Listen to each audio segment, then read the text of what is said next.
Okay, so good afternoon, everybody. Just a quick intro of myself. My name is Paul Hawes. I'm the new incoming president and CEO for the BC Hotel Association.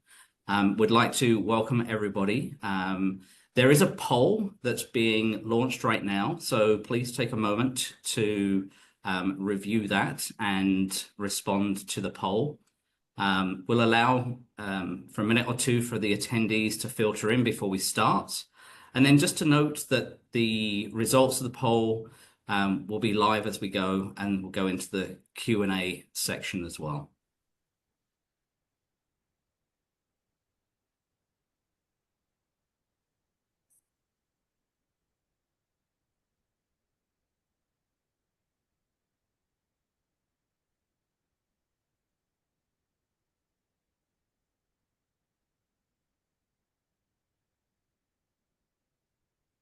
How are we doing for results there, Gareth? Yeah, I see they're coming in, so I've got upwards of 10 responses on the poll at the moment.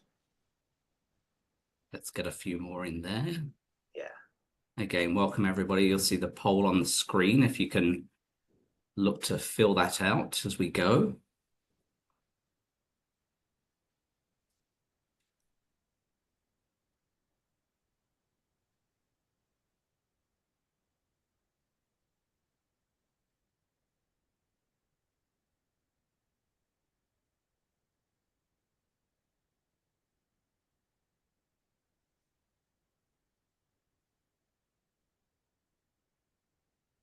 Feel free to put any questions in the chat as well as we go through, but I'll give you some more information on that. If anybody's having any technical difficulties, you can put that in the chat as well. Or you can just tell us how your day is.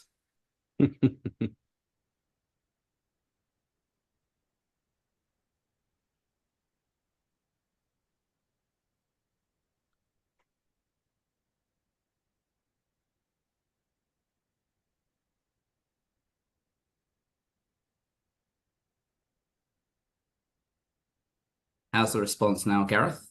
Good. We've got about 70% of our attendees who have responded, so I think that's a good number. All right. Let's step into the presentation.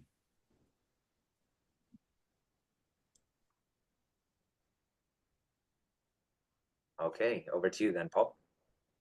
I can get the next slide, Gareth. Yeah, sure thing.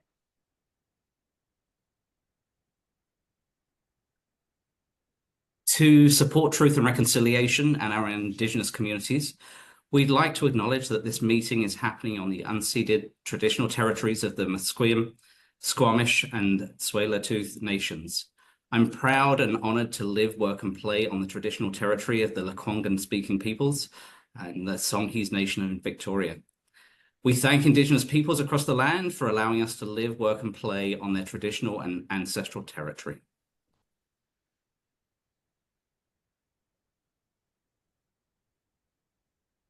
So good afternoon, everybody, and thank you for joining us today for this webinar, Using Data to Delight, how to understand guest preferences, predict behaviors, and deliver tailored experiences. First off, a big thank you to Fortis BC, who generously sponsor all of the BC Hotel Association webinars.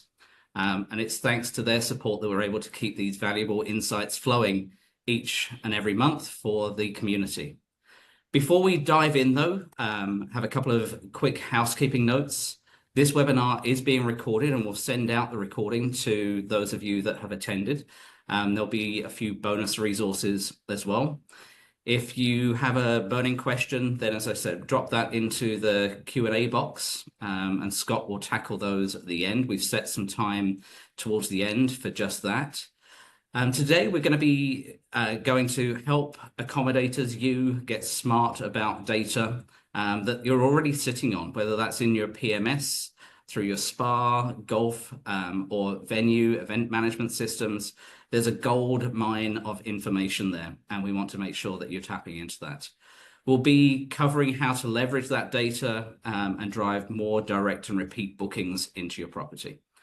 I'm excited to introduce Scott, President and CEO of Ascent360, who's here to guide us through all of the pieces to do with this platform. Ascent360 is a guest data and marketing platform that pulls together and enriches guest information from all different systems. So it's helping hoteliers create personalized, automated marketing campaigns that can really move the needles on direct bookings, guest loyalty, and ultimately repeat visitation and then revenue growth for the property.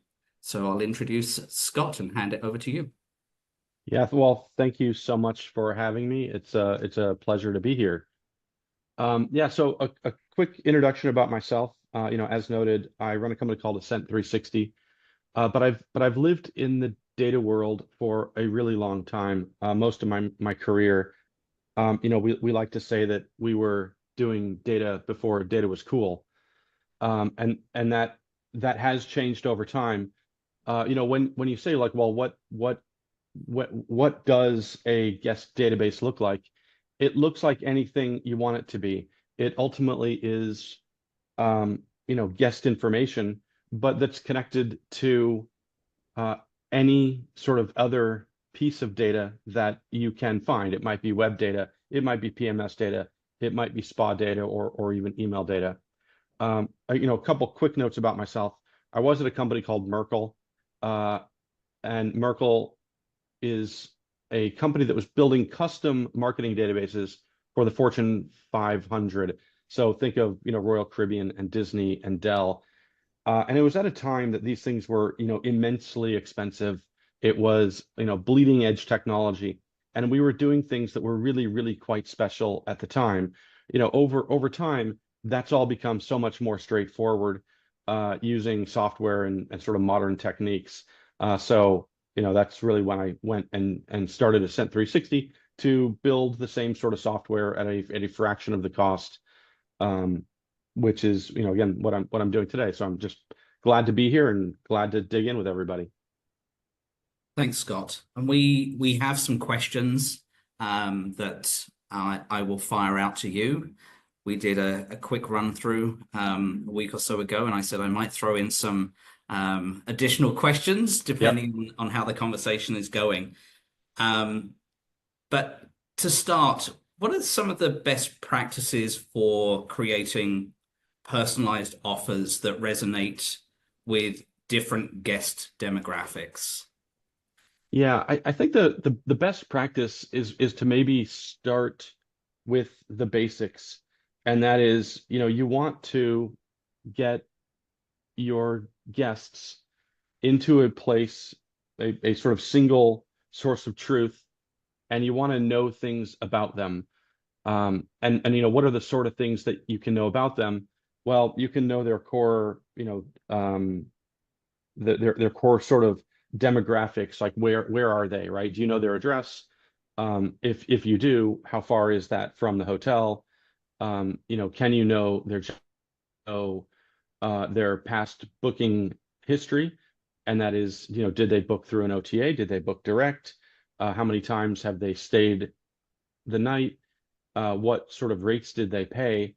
And you've got all that data is already in front of you, and it's already sort of the data that you have. It's just, well, how do you decide what exact campaign you actually do want to run, and what kind of campaign you want to run, and then you can start making sort of decisions about the offers. So maybe the right way to think about it is with just a purpose in mind, and that is, what are you actually trying to achieve? And if what you're trying to achieve is, let's just say it's a direct booking, well, I would create a campaign that said, well, I'm going to offer a direct booking. I'm going to send that to everybody. The people who've direct booked in the past, I'm probably going to treat a little bit different, but the people who've booked through OTAs in the past, I'm going to offer them things that they didn't get or wouldn't get if they book again through an OTA, right? That might be things like, they get to stay on a different floor, on a concierge floor. They might get, get to be part of a happy hour that happens, or a drink ticket or something like that. But I think the secret is if you can actually know something about the people, and in this case, it's a very simple segmentation that I'm just inventing, that some came through an OTA and some direct booked, then you can have a pretty good sense of what that looks like. If you want to start really personalizing it, you can start to say, well, what did they book the last time? Was it a queen? Was it doubles? Was it a suite? And offer those same sort of things, or at least include those same properties in the offer, because ultimately the closer you get to matching what they're actually looking for, the more likely that they are to actually make that booking. No, that's interesting. And having been on the receiving end of some of these communications, I know Hmm. it really does make that stay feel more personalized, and welcoming. So it's a great way to communicate. Um, Yep. One of the key questions that I noted here, and I think for this audience is going to be really important, just given the makeup of BC hotels, from small to large, the big chains, the independents, and the small family-run properties. So, how can small or mid-sized properties compete with some of the larger enterprises in offering these data-driven, personalized communications and experiences? Yeah. You know what I'd say is I think everybody starts at the exact same place, whether you're small, medium, or large. And what I mean by that is you start at the beginning, and it is a journey, and that journey isn't solved by having a lot of dollars.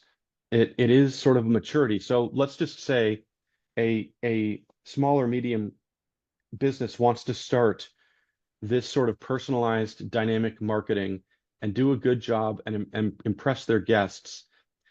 The way to start is to say, well, what can I do in year one? And that year one is probably pretty straightforward. That might be, hey, we want to create a pre-arrival series, and we're going to create then a post-departure survey. And so you might say, okay, that pre-arrival, we're going to do, two emails, one 7 days before they arrive, one the day they arrive, and then the post-departure will be the day after.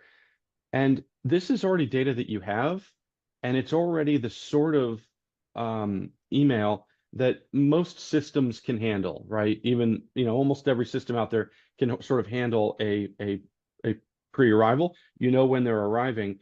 And then you say, I'm just going to start by saying, welcoming them, tell them the things that they need to know, where they can park, what time check-in is, a big confirmation number, right? Everybody feels a little bit better knowing that they in fact do have a room when they show up. They didn't do it for the wrong week. All these sorts of things, so that on their mobile phone, when they land or are on the drive, they can look it up and say, okay, I know these things. Yeah, I did in fact say that her dog is coming, and that sort of thing. And I think that is, if you will, the right way for anybody to start. And if you start with that, it's automated. It's set it and forget it, right? You do it just once, and now everybody is part of this pre-arrival. And let's just say on the post-departure, in a survey, you're going to ask a question, and one of those questions, might be um, something about them, like what did you enjoy most, the yoga, the walking around the city, or something like that. And if they answer that, well, now you know something that you can send in the future. And so that journey takes even the really big guys a long time to do, and the really big guys might be 3 4 years ahead, but they're not so far ahead that nimble young companies, can't ultimately do a better job. So then, in year two, might say, okay, great. I've got the pre-arrival series going. I've got a post-departure. Now I want to implement a booking confirmation automation. So, 1 year exactly after they booked, I'm going to send them a note. or I'm going to create something that gets sent that includes something about them. Let's just pretend that we know that they did like yoga. Well, when we send them another marketing piece, we can include a little block that talks about the yoga studio that's 2 blocks away. It might not even be revenue generating from that you're going to be generating, right? If you do have yoga in your hotel, that's great. If you don't, you've got a partner that provides it. And now you're sending something that is, in fact, personalized, it's friendly, it speaks to the person who's actually receiving the email or the text message or however you're sending this. And I guess I'd say, we actually call this, we have sort of a framework, it's called a maturity model, that we sort of talk about what it takes over the course of 5 years to get to something that's like really integrated marketing. But what I do know is that almost any hotel can execute on just a couple of things each year and get to a place where they've got a really sophisticated program. I love that. I come from a land of slow and steady wins the race. And just knowing, especially with smaller hotels, family-run properties, independents, that they have a million things on the go, and one of the last things that actually hits their plate is the sales and marketing side of it. And so just by trying and testing and taking that learn, tweak, and evolve approach to utilizing the system, I think is going to be really key to the success of it. Yep. What are some of the biggest barriers companies face in delivering a seamless guest experience? And then do you have some thoughts on how they overcome those? Yeah, I think the biggest hurdle to seamless guest experience is that there are so many point solutions, right? So our clients will often have a property management system. They might have been using that property management system for 2 years, and they came from a different property management system that had guest data and guest activities, all their bookings, but they didn't migrate it over, so they really can't see a guest's full history. And then they've got a point solution that might manage the spa, or maybe they're actually selling merchandise, or you can buy champagne for the room, but that's coming through some e-commerce system, or maybe you're renting beach chairs or beach umbrellas by the pool or cabanas, and that's a third system. And so what the real problem is if I were to even ask one of those hoteliers, tell me about one of the guests coming in this weekend, they would say, I really need to check, and I can look it up, but I'm going to look it up in 3 or 4 systems, and then I can kind of know the answer. And I think that's the hardest part, is just the data's not all together. So I think the secret really is, how do you bring the data all together so you can have one view of the guest? You can know the sort of activities that the guest is undertaking. And that can also include, what are they doing on the website, right? Are they browsing on the website? Where did they come in from? Those sorts of things are, if you can know all those things, then you can really, really treat the guest special. And I think it even needs to be in a way that you can know it when the guest arrives, right? You sort of want to know, is this a high value guest, a mid value guest, or a low value guest? And if it is really a high value guest, you probably want to let them know when they walk in the door. And it's just really hard to do if the data is spread everywhere. Here's one of my hot potato questions. So here we go. Yeah, sure. Just thinking about some of our members, and again, the hotels across the province. In some situations, hotels don't operate their restaurant or perhaps their spa and other pieces, but it's still within one resort or within one hotel complex. Do you work with third-party So say somebody is operating the spa or the golf course or something, do you integrate those data inputs as well? So we definitely work with companies that do that. We've got clients who have data, and not all that data is actually their own. They've just made agreements with the restaurant operator, and maybe the restaurant operator uses Open Table and they know reservations. And they've made an agreement to say, hey, we can pull that data into our database, and in return, we will market your restaurant. Right? It's a benefit for everybody. But if in fact we can see that they don't if we can see that they don't have a reservation in the restaurant, why not include a little block in an email on that pre-arrival to say, and don't forget, our restaurant's filling up. Make your reservation here, and that helps both the hotel and the restaurateur. I think a pretty interesting example is we work with a lot of sort of tourism boards, as well as sort of central reservation systems for sort of large sort of areas of geography, and some examples of that would be, Steamboat, Colorado. The entire central reservation system for the entire valley, which is 200 hotels, is all coming into the Steamboat database, and they all agree that that's a good idea because they're really all in it together.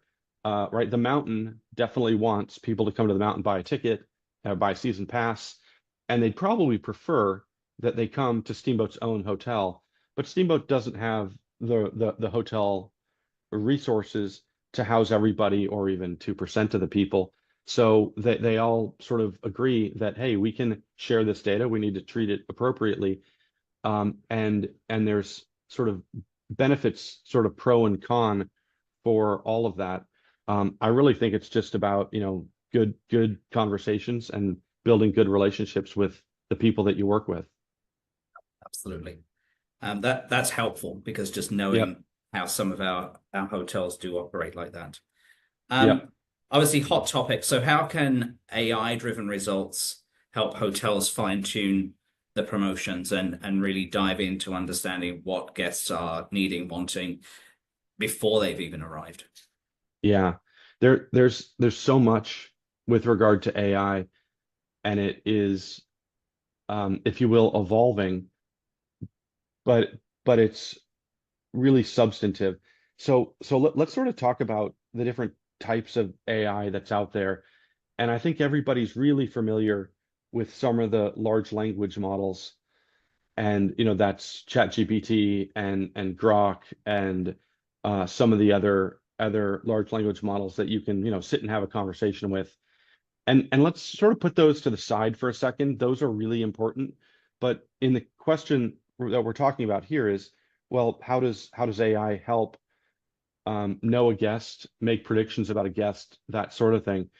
There very much are other types of AI models that are effectively built for predictive analytics or predictive behavior. And so if you just simply set an AI on top of a database that has lots of data, such as people's web browsing history, and people's email open click behavior, and people's booking history, you can build very successful predictive models to know which prospects you should be targeting. So let's just take an example.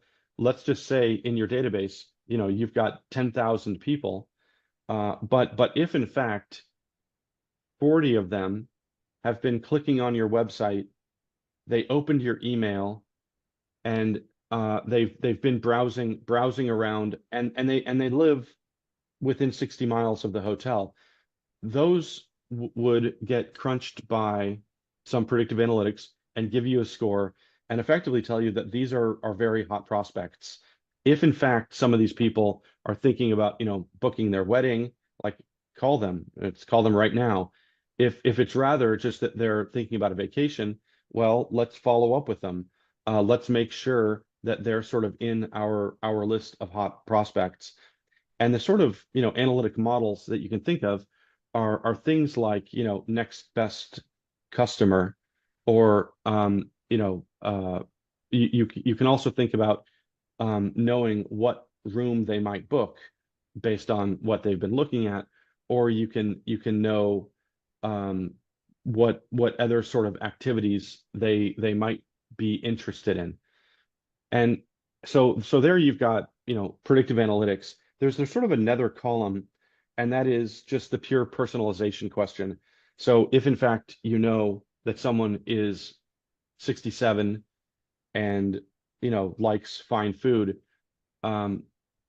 what is true is some of the large language models will soon be able to build the copy for you in an email automatically, that sort of speaks to the idea that this person, excited to join us. We have fine dining. The restaurant is fantastic, and it has a large wine selection. Versus if the guest is, let's just call it 27, and told you in the survey that they like yoga, then you're going to have a different message for that person. Now that piece, I think, is like, if I sort of gave two examples there, the predictive analytics piece is already real, and it's used by our clients and everybody in other industries. Even the small guys have some predictive analytics. The sort of one-to-one dynamics of building messaging is still, if you will, on the drawing board, is still being tested. But I can kind of safely say that in a year from now, when you send an email, everybody on that list might get a slightly different message from each other based on who they are and what you know about them. I think back to my hotel days, Independent and then Fairmont, and the amount of work that we would do to understand the customer's needs before they arrived, and how we could get them back. But that was really hard work. Yes. So seeing the platform and being able to really, and through AI, gain that intelligence and be able to quickly, swiftly react and create a communication chain is incredible. I'm just going to do a quick pause and put an ask out to the folks who are here listening with us, to put any questions in the chat, or if there's any questions that we want to tackle now, then we can do that, and just give a quick moment, and then if not, we can carry on with some other questions. Even if someone had a comment or a story, right? I imagine some people are all experimenting with some of these tools as well, and if they're doing something interesting, it's good to share. Yeah. So we'll just give you a quick moment there, Gareth and Lindsay, if you're able to share anything on the question front, or comments, and then if not, we'll carry on. I will maybe briefly tell a story which I think is interesting. It's a little bit outside of hospitality, but at one point we built a marketing database for DirecTV, and DirecTV is a big, complex business that has a lot of add-ons, right? You can buy extra movies, you can buy expensive channels like HBO and that sort of thing.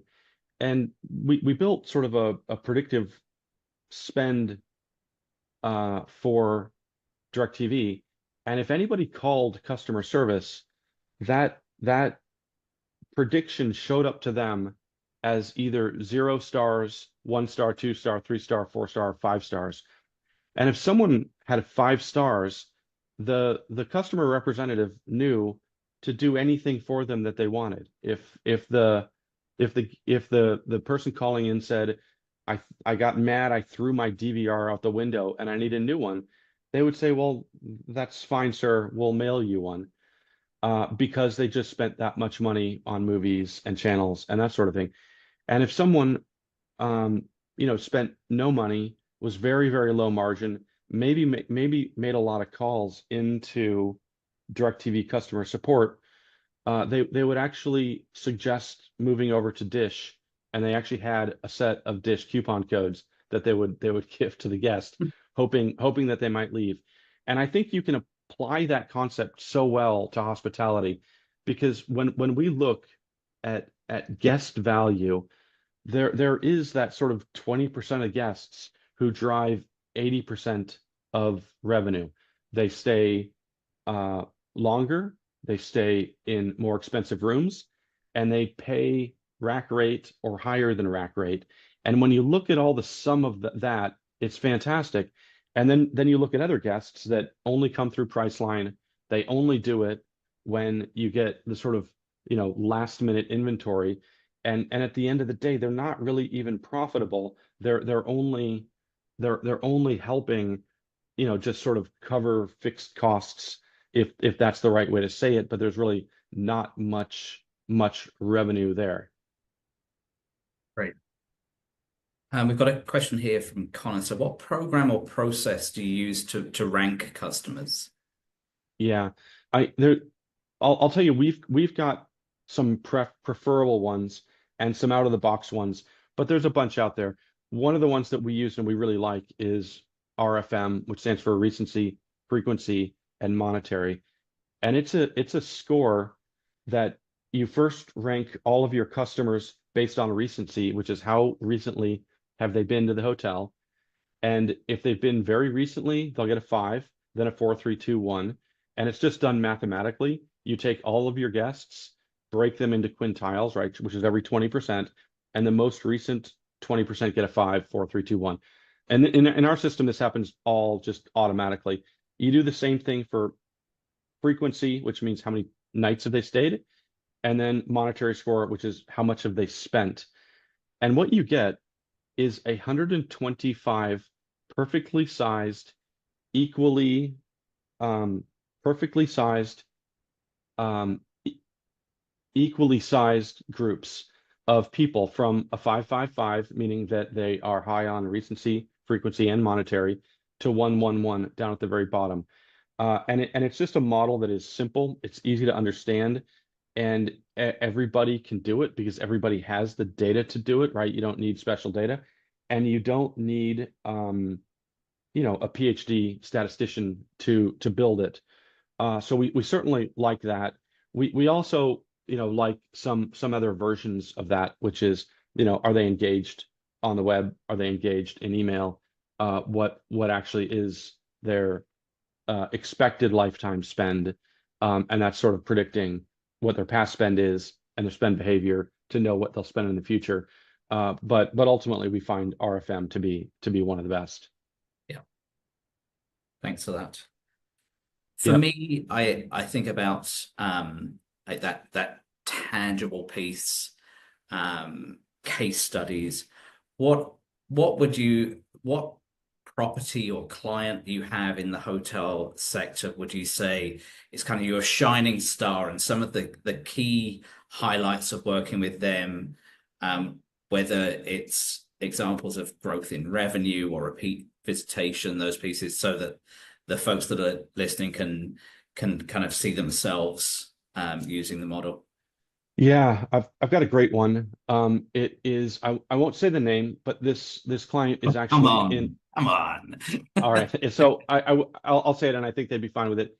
There's a hotel called Mirror Lake Inn in Lake Placid, New York, near where the Lake Placid Olympics were way back when. I was going to guess the date, year, but I actually can't remember.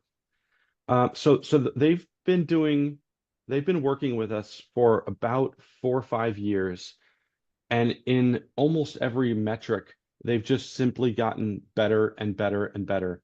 So they've actually got I think it's maybe 120 rooms, something like that. It's not giant by any stretch of the imagination, but they've got tens of thousands of guests in the database now. They do have and run a sort of prospect conversion program, meaning they know who the guests are, but they know who came to the website and said, hey, we're interested in learning more. and they act on that. They respond to those guests, they personalize it, and the net result that I think is the most impressive is that 85% of their bookings are direct. So, at the end of the day, the sort of volume of direct bookings they have is up, 40-45% from what it was when they started working with us. Now some of that is that they just have a lot of guests that they do get repeat business, but they don't fake it, right? They work hard to get people to come back and stay again, and those people book direct. They give them reasons to book direct, meaning there are benefits for booking direct versus booking through OTAs. And ultimately, I think, when we do studies on the profitability of booking direct versus OTAs, it's really substantial, right? We find typically the actual value, or excuse me, the nightly room rate is 15-20% higher than through the OTA. And then when you don't pay the OTA fee, right, there's no direct booking fee, then the actual gross margin can be like 65% versus like 14% or something like that. And so most of their revenue, goes back to ownership. Okay, thank you. Another question here. So Chim's Motel is a super small cabin property. Generally, I know a good amount of info on my guests. I'm trying dynamic pricing over fixed and not sure if it's the best way to go considering the tight margins. I have without other income sources like a restaurant or a conference room. So can I provide extras for my high value guests and provide an added touch, finding the most cost-effective automated pricing? And extras is important. I've had a very bad experience working with Google Analytics, haven't we all? Haven't we all? Yeah, there's very little good to say about Google Analytics for which is really the only Google Analytics that exists anymore. So I sympathize completely on that very last point. So on the dynamic pricing, I don't have a lot of experience with dynamic pricing, which is to say our platform doesn't do dynamic pricing. But I will say many of our clients use dynamic pricing systems and ultimately find that they really do benefit. They are of benefit, and it's worth using, and it's worth the money that you're going to spend. It is also kind of time consuming for you as well, right? Because there's all sorts of variables that it doesn't know that you need to sort of milk it. And so if it's small enough, which is 6 cabins, that might actually be a little bit too much. So I actually kind of apologize. I don't have a good sort of history on dynamic pricing. I don't know, Paul, if you might. No, I don't. I don't know that. Lindsay's put this question in here from the Q&A box, and it's actually something that I was going to dig into as well. How can transparency and data usage enhance customer loyalty and satisfaction? The area that I was going to go is around just safeguarding sensitive data with data protection, phishing scams, and all of those pieces. How do you protect the data? Yeah, so I actually think that managing customers' PII today is just fundamentally important, and it does take some time and effort. So when you think about just south of you, there is the California Data Privacy Act.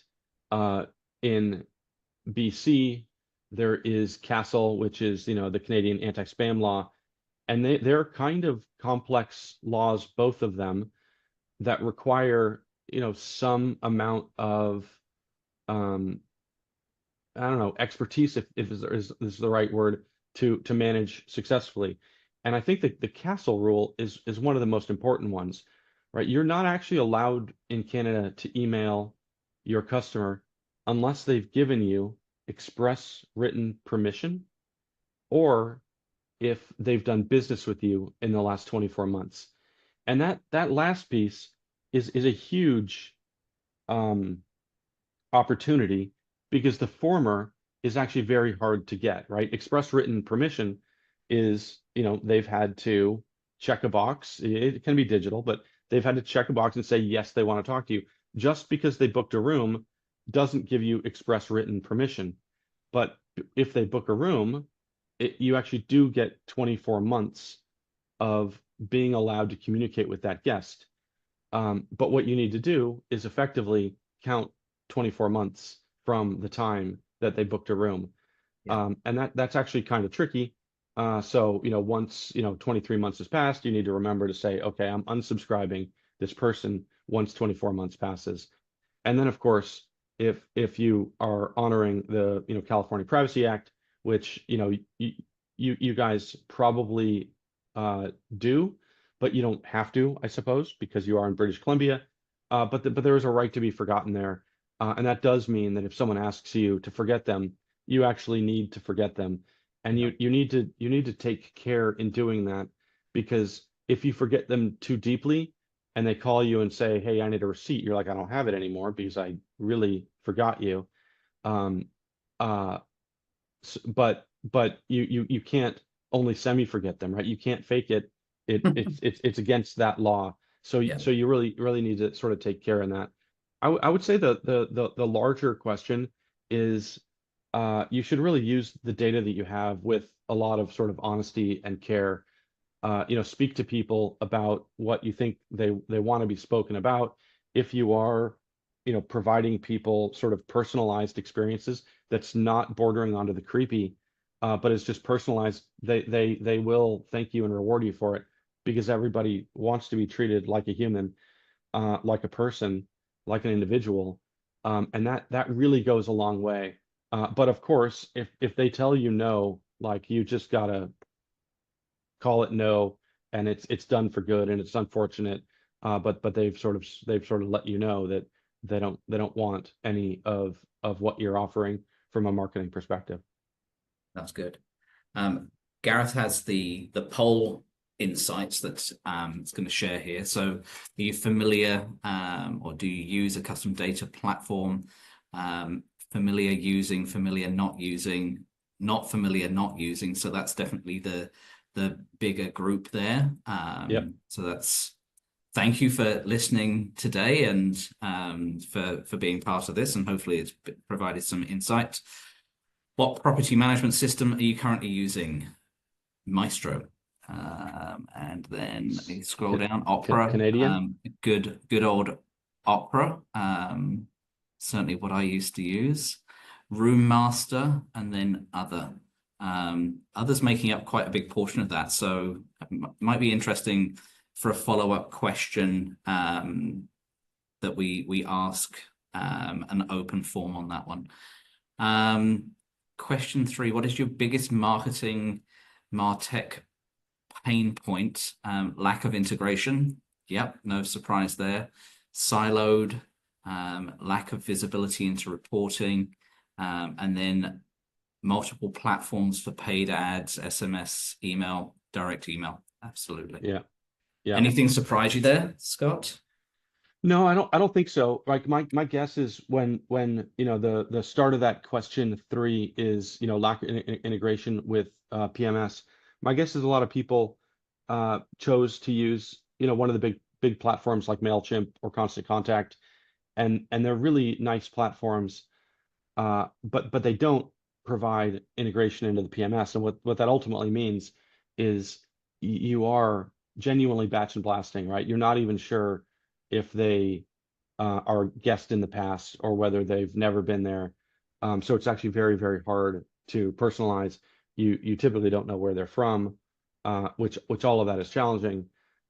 So I totally understand that challenge.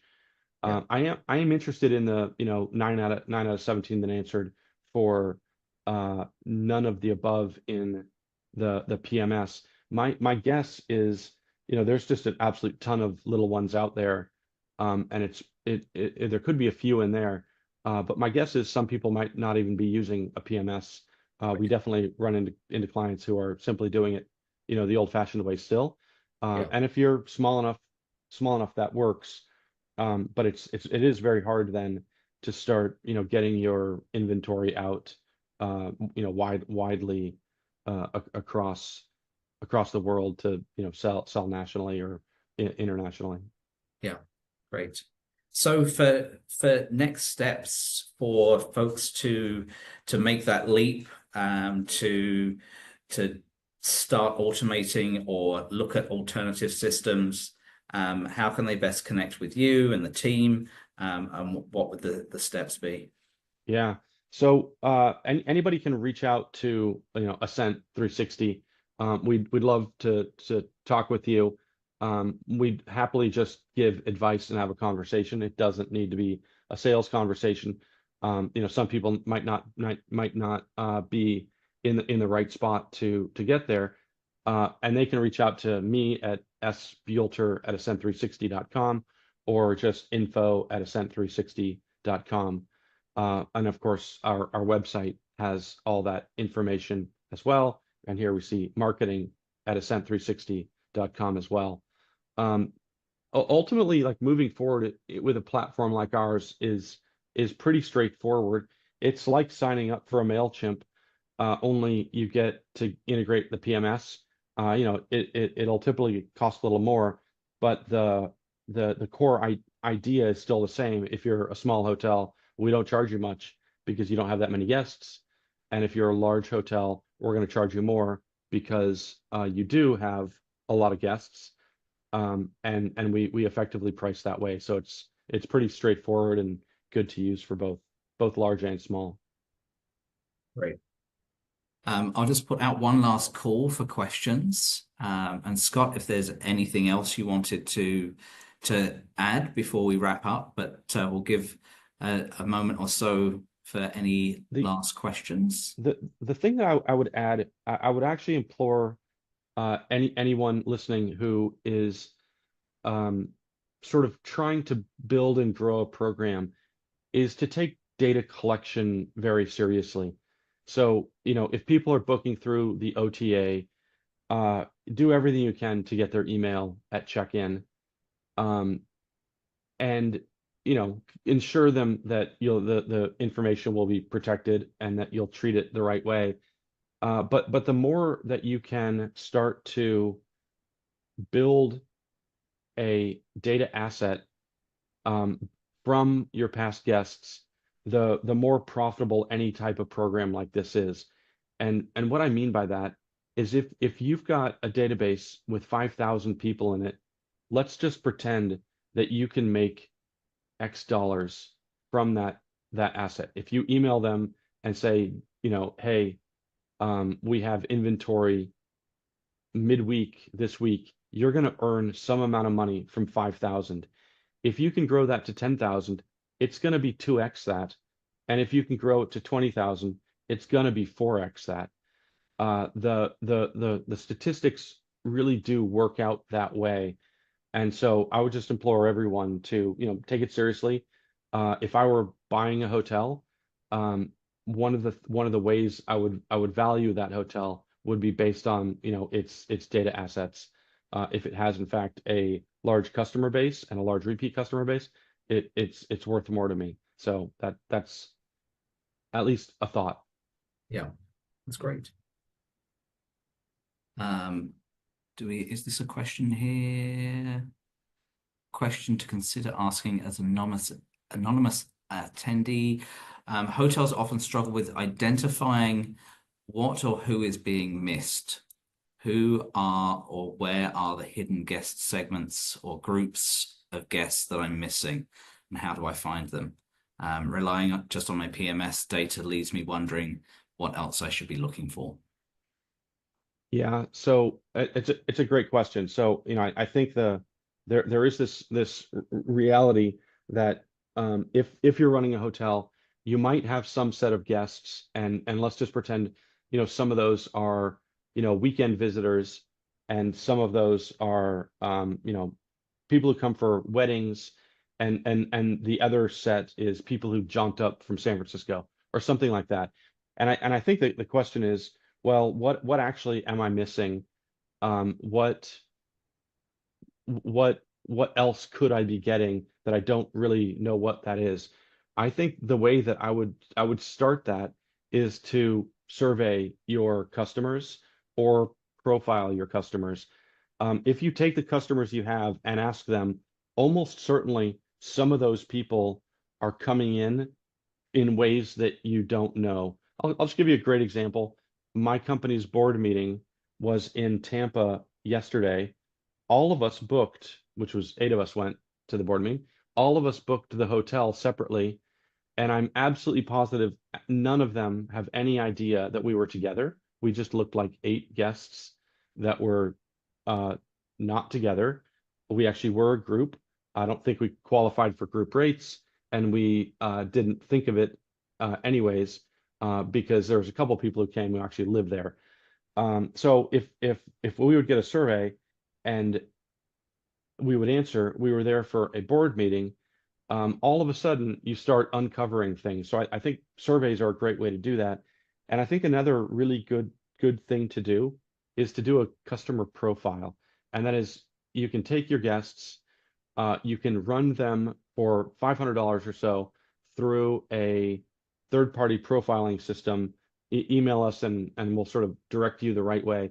And that will tell you hundreds of things about your guests: age, income, marital status, children, how old the children are they in the house, are they have they moved out, are they college educated, are they graduate school educated, are they Republicans, Democrats, what ethnicity, that sort of thing. And in doing so, you can start understanding things about your guests that you don't know, and start reaching out to them in ways, or finding new guests who look like them. And maybe that's actually a good point in there. I would suggest that rather than trying to, like, is there some segment of guests that we just have totally missed? One of the great things to do is just say, look, if we know what our customers look like, there's a lot of tools to do lookalike models, or even, advertisements in Facebook. Like, we can push data into Facebook to create lookalikes, and all of a sudden you're showing ads to people who look like your guest but aren't your guest, and now all of a sudden you've got net new visitors. Yeah, that lookalike audience is extremely powerful. Yep. And I definitely didn't mean to sort of get too complicated there at the end, because I really would start from what I said at the beginning, right? You just start at the beginning, you choose a simple strategy, and you grow on it, and you build it over time. I don't know. There's a couple places that questions are being asked, because I see another one that says, besides getting an email, home address, what would you consider the next most important thing to get from the guest at check-in? In my opinion, that thing is cell phone number. The cell phone is starting to look like a social security number, because it is unique and they don't change, right? If you're my age, you've had 17 phone numbers in your life, but you've probably had the same phone number for the past 12 or 14 years. And I will probably have the same phone number for the next 12 or 14 years. So that's actually a really, really good one to get. And interestingly, I think once you get name, email, home address, and phone, you can get all the rest of it through third-party sources, or you can ask them that information as well. Yeah, it's nothing worse than having a profile set up with a hotel company that's from a work email from 10 years ago and you can't access it anymore. Right. Exactly. Yeah. Exactly. Okay, we'll just do a quick check for last questions. Thank you, though, for everybody that's participated. We truly appreciate it on behalf of the BC Hotel Association. Thank you. And then to Scott and team from Ascent360. It's a great session. I think there's a lot to be learned and to just dig in and try. This is an opportunity to start small and grow it to something really quite powerful and big over time. And doesn't have to be a big branded property. It can be a small independent, and that's probably some of the sweet spot that you work with as well, with some of the smaller properties and more independent. We work with single hotels that have 30 rooms, and we work with hotel management companies that own 50 hotels, and we work with internationals as well. So all of that is sort of ripe for choosing to use a system like ours. Fabulous. Excellent. Well, if there's no more questions, thank you, everybody. Enjoy the rest of your day. It's pretty grey here in Vancouver, but hope everybody's keeping well, and we'll see you all soon. Paul, it was great chatting with you. I really enjoyed it. Thanks so much for having me on. Great. Thanks, Scott. Yep, you too. Bye now.